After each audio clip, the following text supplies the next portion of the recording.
Meet Jin Jimin. She is 38, lives in Seoul, and is currently scrolling through her phone while packing for an upcoming trip to China.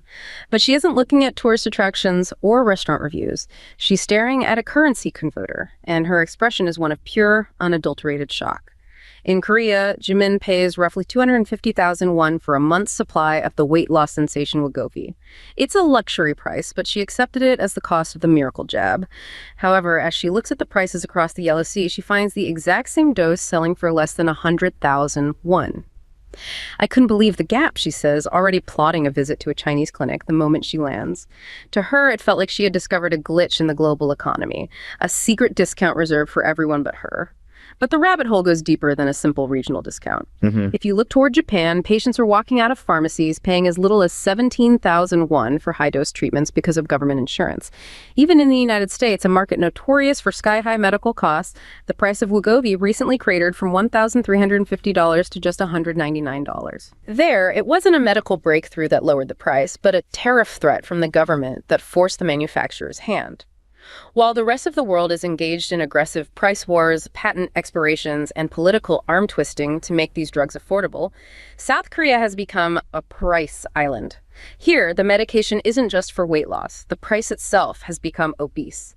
Despite the high demand, the cost remains stubbornly inflated, and for people like Jimin, the frustration is compounded by a bizarre legal catch.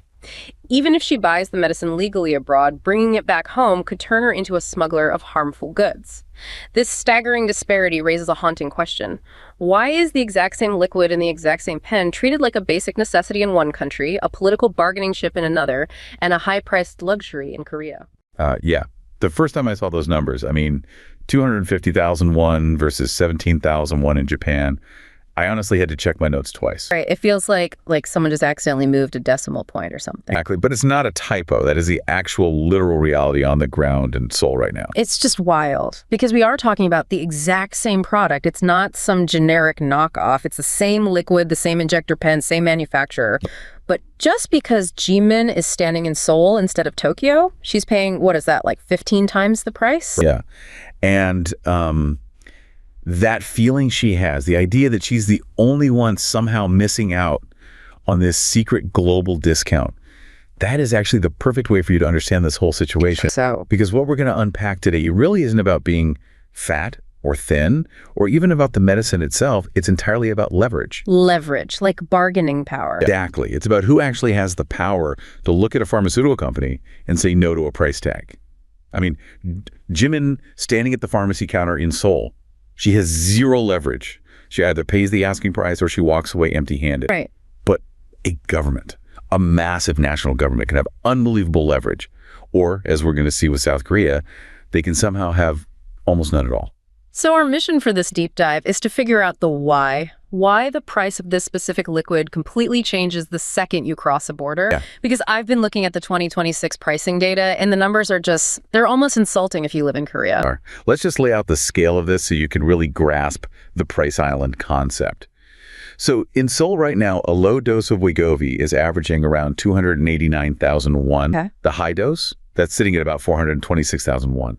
And if you look at Mounjaro, which is the other massive competitor in this space right now, that high dose is hitting 550,000 won a month. 550,000 won. Let's just put that into perspective for a second. That is a huge chunk of rent for a studio apartment. Absolutely. That's a car payment. That's an entire month's worth of groceries for one person. And this is all just out of pocket. Completely non-reimbursed. The Korean healthcare system essentially treats this as a luxury lifestyle product. It's put in the exact same category as, say, getting cosmetic surgery or buying a designer bag.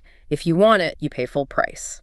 But then you look at China. Jimin is looking at her phone. She sees the price in China, and it's just a completely different economic reality. A massively different reality. In China, that same high dose of Wegovy is selling for about 988 RMB.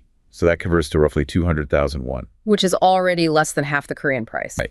But if you look at the low dose, that's selling for around 230 RMB. That is 49,000 won. 49,000 won compared to almost 300,000 in Korea. Yeah. That is literally the price difference of the flight ticket. Exactly.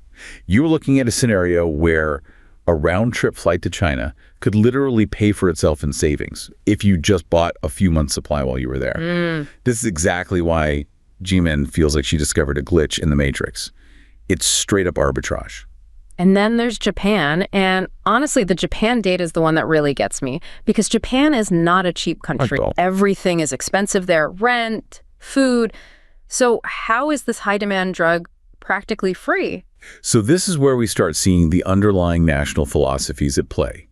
In Japan, obesity is viewed through a public health lens. They're increasingly treating it as a chronic medical disease. Not a lifestyle choice. Exactly, not a cosmetic issue. They view it as a direct precursor to diabetes, to heart disease, to stroke, things that are going to cost the national healthcare system an absolute fortune to treat 10 or 20 years from now. So they are investing in the patient's health right now to save massive amounts of money later. Because of that philosophy, the medication is covered by government insurance. The patient just pays a standard 30% copay. So for a patient in Tokyo walking out of a pharmacy? The high dose costs them just over 100,000 won, and the low dose can be as low as 17,000 won. 17,001. I mean, that is less than the price of a decent lunch in Gangnam. It's a rounding error compared to what Koreans are paying. And you can see how that creates this massive sense of unfairness, right? We've been calling it the foreigner tax in our research, but honestly, it's a policy tax. You are essentially paying a massive premium simply because your government decided to classify a chemical compound differently than the government next door. Okay, so that's Asia, but then we have the United States, and this part of the data feels like something out of a political thriller, because normally the U.S. is the absolute villain in these drug pricing stories. Yes, the U.S. spends way more per capita on pharmaceuticals than anyone else in the developed world. The OECD data shows they spend about $7,713 per person. Right, we're so used to hearing about people rationing insulin or going bankrupt over an ambulance ride. It is usually the land of the ultimate price gouge.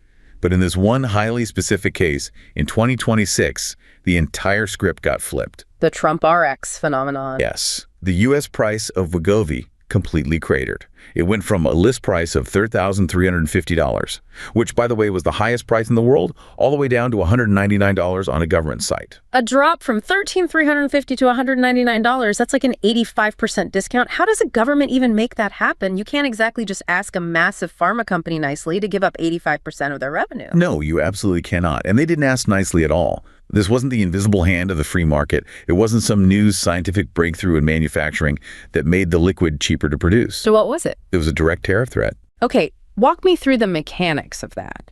How does threatening a tariff suddenly lower the price of a weight loss pen? You have to look at the manufacturer, Novo Nordisk. They are a massive global multinational corporation. They don't just sell Wegovy.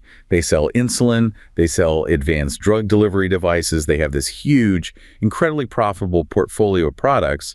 And the United States is a massive export market for all of those products. Right. So the U.S. is a huge customer. Exactly. So the U.S. administration essentially used their trade policy as a blunt instrument.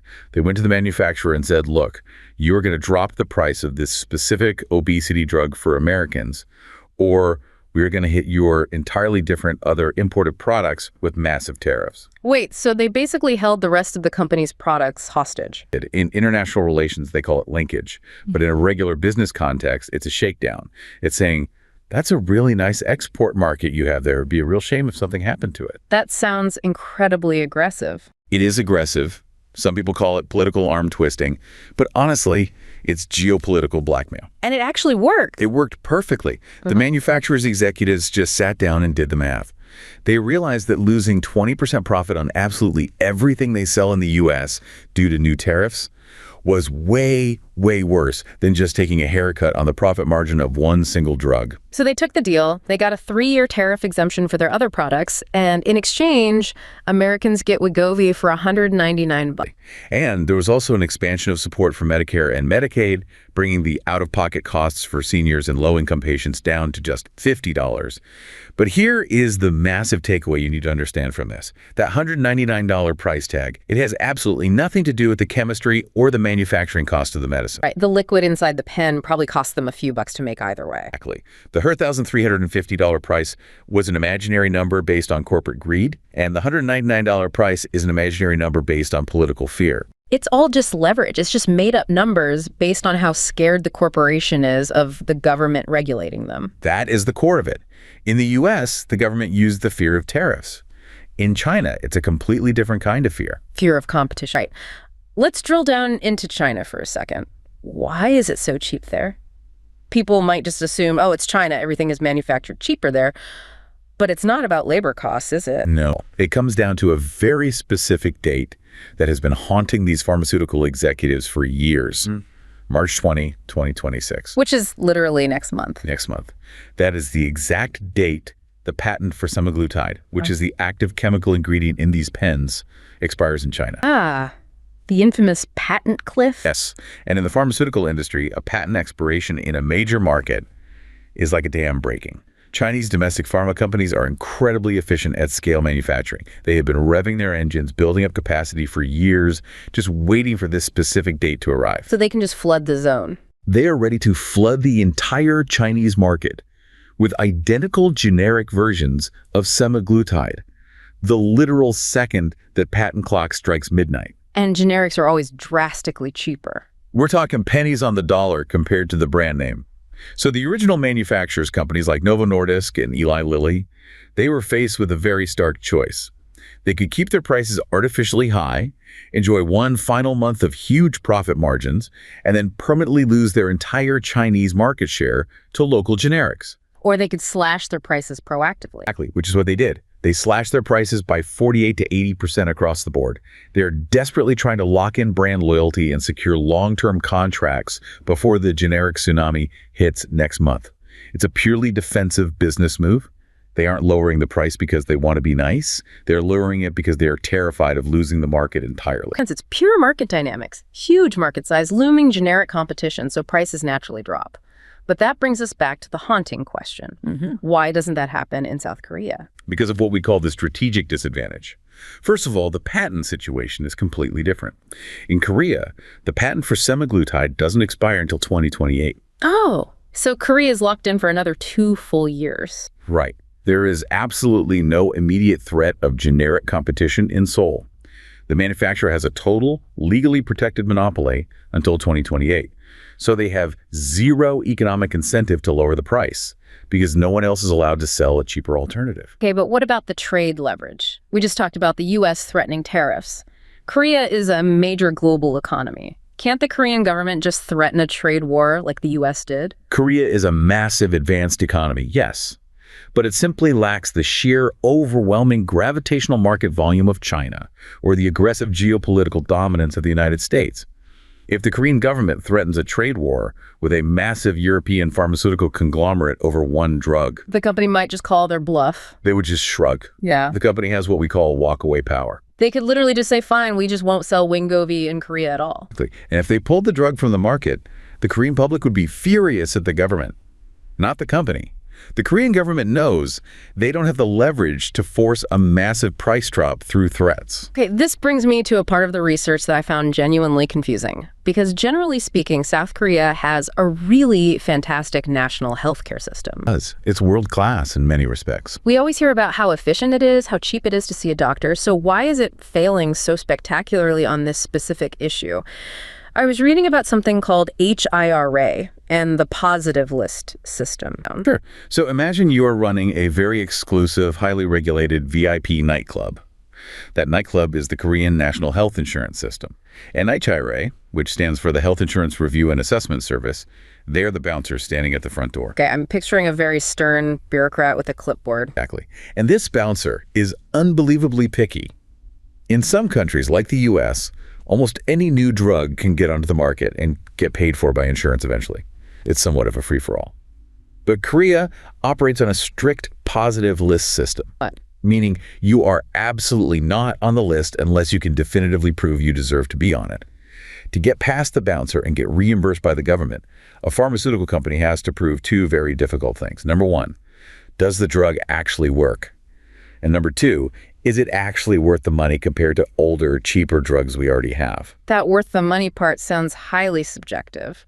But they use incredibly strict cost-effectiveness models. They actually use the A7 countries as their baseline benchmark. The A7, which ones are those? The US, the UK, Germany, France, Italy, Switzerland, and Japan. Basically the major developed pharmaceutical markets.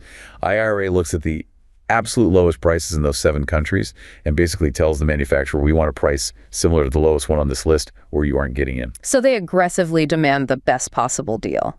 And honestly, most of the time, this is a fantastic system. If you look at the data for anti-cancer drugs, this bouncer mentality works brilliantly.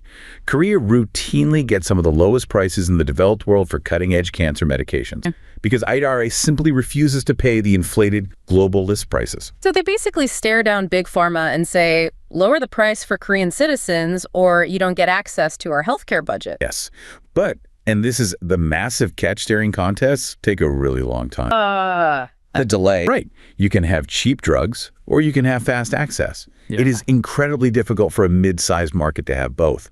The data shows that for a new anti-cancer drug, it takes an average of over 600 days from the time the drug is approved for safety to the time it's actually reimbursed by the Korean government. 600 days? That's nearly 2 years. I mean, if you have stage 4 cancer, you do not have 2 years to sit around waiting for bureaucrats to finish a pricing negotiation. That is the exact trade-off. In Canada, that same process takes about 89 days. In France, 212 days. In Korea, over 600. That massive delay is the hidden cost of the cheap price tag. Wegovy isn't a cancer drug. It's not life or death in the same immediate way. So why doesn't HIRA just start the 600-day negotiation to get the price down eventually? Because in the case of obesity medications, the bouncer just looked at the clipboard, looked at the drug, and said, you're not even allowed to apply for the guest list. They just rejected it outright. They designated it as a lifestyle drug. In the eyes of the Korean healthcare framework, obesity medication isn't viewed as essential medicine. It's viewed as a cosmetic enhancement. So HIRA isn't even trying to negotiate the price down. They just stepped entirely out of the way and said, you guys figure it out in the private, non-reimbursed market. And the private free market looked at the massive demand and said, great, that'll be 400,000 won a month, please. Exactly. Without the government bouncer standing there capping the price, the private prices just run wild. Now, there is a proposed solution that academics have been pushing called pre-listing and post-evaluation. The concept is, let the drug be sold immediately to patients at the lowest price found in those A7 countries. Get the medicine to the people who need it right now. Then, the government monitors how well the drug actually works in the real world over a few years, and they negotiate the final, permanent price later based on actual performance data. Why aren't they just doing that for Wegovy? Because they only really consider that framework for life-threatening diseases like cancer. Obesity drugs fall into this terrifying gray area for policymakers. The Korean government is quietly terrified that if they actually start reimbursing weight loss injections, the national healthcare budget will literally collapse overnight. Because the demand is practically infinite. Every single person who wants to lose 5 kilograms would be lining up at a clinic. So by keeping the drug classified as non-reimbursed, the government implicitly uses the massively inflated private price as a dam. The high cost actively gatekeeps the drug so the public budget doesn't drain out. Okay, now here is a part of the economic data that totally threw me off. We've been talking nonstop about why prices are so high and how governments try to lower them, but the data shows a bizarre paradox where the Korean government actively stepped in to raise the prices of certain drugs. Yes, this is the total flip side of the pharmaceutical coin. We intuitively assume that a national healthcare system always wants the lowest possible price. But sometimes a drug's price can actually drop too low. Too low? How is that a problem for the patient? Think about basic essential medicines, things like acetaminophen Tylenol or standard antibiotics. The patents on these chemicals expired decades ago. They are essentially commodities now. Because of the positive list system constantly driving prices down, these basic pills have become so cheap to produce that the manufacturer's profit margin is razor thin. Sometimes it's less than a penny per pill. Okay, so if the profit margin is that tiny, what happens if, say, the cost of the raw chemical goes up slightly? That's exactly the crisis. If global oil prices rise and shipping costs go up, or the raw materials get slightly more expensive, it suddenly costs the company more to make the pill than they are allowed to sell it for. And a company isn't going to produce a drug at a loss. Right. They just stop making it. They shut down the production line. And suddenly, you have a nationwide shortage of basic children's fever medication. So what does the government do to fix that? They just offer to pay more. Yes. They actually have to go to the bargaining table and negotiate price increases just to beg the companies to keep the factories running. Between 2007 and 2022, the Korean government formally negotiated price hikes for 217 different essential drug items, specifically to prevent national shortages. Did the companies agree? Yes, they had an 89% agreement rate on those negotiations, and the average price hike was massive, about 37.8%. So let me just get this perfectly straight. For a basic headache pill, the government proactively steps in and says, please, we will literally pay you 38% more money, just don't stop making this. But for a revolutionary generational obesity drug, they say, it's a lifestyle choice, you're on your own, pay $400,000 one out of pocket. It perfectly illustrates the structural divide. It's the essential versus lifestyle paradigm. If a drug is deemed essential, the government intervenes. They will even artificially inflate prices to guarantee supply, like they did during the COVID-19 pandemic. But if it's an innovative, expensive new drug, they restrict access to protect the national budget, leaving the individual citizen to shoulder the entire financial burden. And there is a geopolitical layer to this shortage issue as well.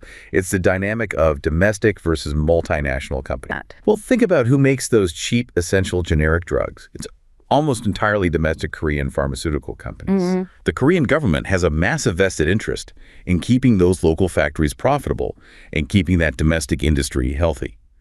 So raising the price of a local generic drug is also a form of industrial protectionism. But the massive innovative drugs like Wegovy, those are strictly controlled by foreign multinationals. And the data notes a very worrying trend post-2015. National drug shortages in Korea are becoming increasingly common, specifically among these multinational drugs, because the Korean government tries to force strict budget caps on them. And if the global headquarters of a European pharma giant decides the Korean price is too low, they don't bother negotiating. They simply throttle the supply chain. They divert the shipments to countries willing to pay more. It's basically a high-stakes geopolitical game of chicken. Yes. And the tragic part is, the patients are the ones locked in the backseat of the car while the governments and corporations are driving. Speaking of the patients, let's pivot and talk about the actual human cost here. Because we aren't just looking at spreadsheets and OECD data, we're talking about actual people dealing with this system. I want to bring up Jiwon's story from our notes. Yeah, Jiwon's case study is incredibly revealing. It says so much about modern society, specifically in Korea. She is a corporate marketer working in Seoul, and she shared that her monthly supply of this weight loss drug consumes 40% of her entire monthly salary. 40%. I mean, just pause and imagine dedicating almost half of your take-home pay to a single non-reimbursed medical injection. And what's really striking is her motivation. She doesn't just talk about it in terms of health or getting her blood pressure down. She literally refers to the medication as a career investment. That phrase, career investment, it's so bleak, but it's so accurate. Right, because she lives in a hyper-meritocratic, incredibly competitive corporate culture.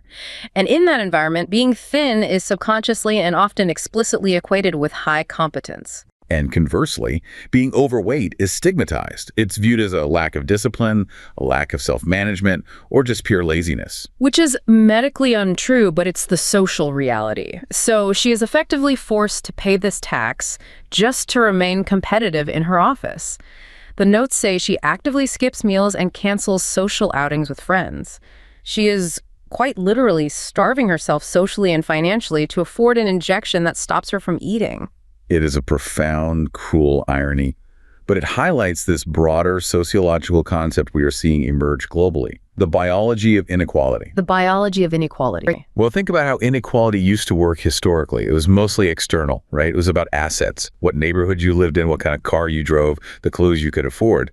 But now with the advent of these incredibly effective but incredibly expensive metabolic treatments, the inequality is becoming internal. It's becoming biological. So the wealthy can literally purchase a better metabolism. Exactly. If you have the disposable income, or if you are desperate enough to sacrifice 40% of your salary like G1, you can simply opt out of the obesity epidemic. You can buy your way into a completely different, healthier biological reality. And if you are working class, you are left behind to deal with the chronic health fallout. It completely fractures society at a biological level. And this goes right back to that foreigner tax concept we started with. It's not just inequality between different countries, it's severe inequality within the country itself. Right, because if you compare Jiwon in Seoul to a similar marketer in Tokyo, the marketer in Tokyo doesn't face that same biological divide because the Japanese health policy integrated the drug into the social safety net. The access is democratized. Both a wealthy CEO and a lower-income worker in Japan can afford the 30% copay. The policy actively minimizes the social stratification. Whereas in Korea, by strictly gatekeeping it as an expensive luxury good, the government policy is effectively supercharging that social stratification. And the OECD context completely validates this. If you look at the broader pharmaceutical spending data, like how the US spends over $1,700 per capita, while a country like Denmark spends around $404, it shows that high out-of-pocket costs always create insurmountable barriers for lower-income individuals. It doesn't actually matter if the nation itself is incredibly wealthy overall. Right, Korea is a wealthy nation. But if the specific system requires a citizen to max out a credit card for 400,000 won every single month, a massive percentage of the population is just permanently locked out of the treatment. It essentially transforms basic metabolic health into a premium subscription service. And it's a subscription that the working class simply cannot afford to maintain. Which is incredibly dangerous for any society that prides itself on meritocracy. I mean, if merit in the form of your physical appearance, your perceived energy levels, your health, if that can literally just be bought at a luxury clinic, then the playing field was never actually level to begin with. Exactly. It fundamentally undermines the entire premise of a meritocratic society. And the really frustrating part is that the Korean government's current solution to this high demand doesn't actually address the economic inequality at all. Right. They implemented a monitoring measure. Yeah. They designated these specific obesity drugs as non-reimbursed report objects. Which sounds like a very serious intervention, but it's really just administrative theater. What does that designation actually mean for the patient? It means that doctors are legally required to report every single prescription of these drugs directly to the government. The state tracks exactly who is prescribing it, who is buying it, and the volume being moved. Presumably to stop off-label abuse, like people who aren't clinically obese buying it just to drop a quick few pounds. Yes, it's pitched as a safety and monitoring mechanism, but from an economic perspective, it is pure bureaucracy. It is absolutely not price control. It doesn't save Jimin or Ji-won a single one. Not 1 cent. The government isn't lowering the cost. They are simply demanding a front-row seat to watch citizens pay it. They are meticulously collecting data on the financial struggle, but they are deploying absolutely zero leverage to actually solve the problem. So let's pull all of this together. We've gone on quite a journey today. We started with Jimin's absolute shock looking at a currency converter in Seoul, and we've traveled through the pricing models of Beijing, Tokyo, and Washington. We've seen how abstract concepts like international patent law expiration, aggressive tariff threats, and domestic insurance policies directly shape the physical reality of a patient standing at a pharmacy counter. Right. And we started this deep dive with a very specific, haunting question. Why is the exact same liquid in the exact same plastic pen treated so wildly differently depending on where you stand? And I think when you look at the totality of the data, the answer is clear. It completely depends on the structural and geopolitical lens that the specific government is looking through. Let's recap those lenses. Sure. In Japan, that pen is viewed fundamentally as necessity. Their lens is preventative public health. They do the long-term math on chronic disease, and they systematically subsidize the drug to protect their future healthcare system. Rational, long-term democratization of access. Right. In the United States, that same pen is viewed as a bargaining chip. The lens is political leverage. The administration didn't inherently care about the biology. They saw an overpriced foreign import and used raw, aggressive tariff threats to force a price drop and score a political win. Pure geopolitical muscle. Exactly. In China, the pen is viewed as an industrial opportunity. Their lens is massive domestic manufacturing. With the semaglutide patent expiring next month, they're using the sheer gravity of their market size and their generic production capacity to completely crush the price. And finally, in South Korea. In South Korea, caught in the middle of all this, the pen remains a luxury. The bureaucratic lens is strict budget containment. They view obesity as a non-essential lifestyle issue that they simply cannot afford to subsidize. And because they are locked into patents until 2028, and because they lack the aggressive trade leverage of the US or the market volume of China, they are completely stuck. They are stranded on the price island. They lack the leverage to force the multinational corporation to offer a discount, and they lack the internal political framework to subsidize the cost for their own citizens. It really shatters this illusion we have of global medicine. There is no objective global price for health. There is only the price that your specific government is willing or able to negotiate on your behalf. Your personal biology is entirely negotiable, but only if your government actually has the leverage to demand a seat at the table. It leaves you with a pretty heavy realization about the future. As medical breakthroughs become more advanced, more expensive, and more vital for a basic quality of life, we are likely looking at a world where health is no longer treated as a fundamental human right. Instead, it just becomes a geopolitical dividend, paid out only to the citizens of the most powerful nations. It really is a sobering thought. I've Thanks for having me.